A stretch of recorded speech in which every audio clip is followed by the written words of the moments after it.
Hindi na ako kagaya ng dati.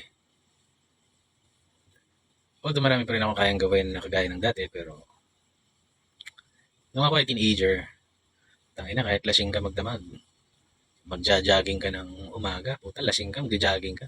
Tapos magja-jogging ka, pagkatapos nun, kakain ka ng binalot. Layo-layo ng binalot dun sa dormitoryo namin. Jajaggingin mo. Well, lasing ka, puta na, umaga na, kumakain ka ng papaitan dun sa may labasan na ganyan, naabutan ka ng araw. Tapos uuwi ka sandali para maligo, papasok ka sa school. Bangag kang ganyan, papasok ka sa school. O lasing ka. Putang ina nung 20s na ako hanggang sa bago ako mag-30. Hindi na kaya yon. Kaya pa rin magpuyat, kaya pa rin mag-inom hanggang umaga, pero hindi na lalabas. Hindi na lalabas. Kung nung araw nasa club ka, nasa bar ka, inom ka hanggang alas 4 ng umaga, hanggang closing, ikot-ikot ka pa kakain ka dyan. Ngayon, kailangan, nung mid-20s pala ako, nung 20s hanggang bago ako mag-30, buta pagka alas 3 na ng umaga, kailangan konti lang yung nainom mo at hindi ka busog dahil hindi ka na makakauwi. Sakit na ng tiyan mo pagka bumibigay na yung tiyan mo. Tapos nung nasa 20 something na, buta pagka may sipon ka at ubo at uminom ka, lasing ka kagad, nasusuka-suka ka kagad. Pagka nakaisang bucket ka na ng Red Horse, may kasama ng suka yun. Puta, gumagano ka na. Iba na ang amats ng tangina.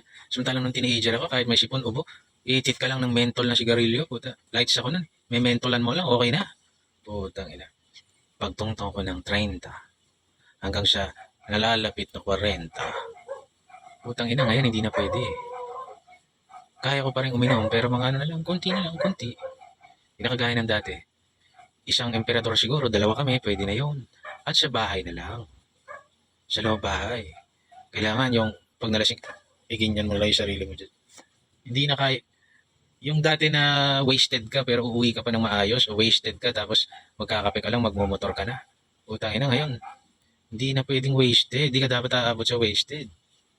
Dapat putang ina, pag nalasing ka, gano'n ka na lang. Ang pag-iihi ka, kailangan, puta, hindi ka hilong-hilo dahil hindi ka aabot sa CR. Tang inang yan. Lobat ka na ng alas 10. Parang pagdating mo ng alas 10, 10% battery. Kaya mo pang i-extend yun hanggang alas 4 ng madaling araw.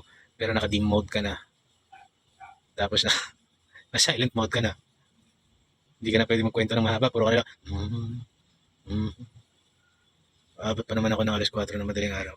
1%. Tang ina, hindi ka na makatayo ang puta. Mabigat, tumatanda. Putang ina.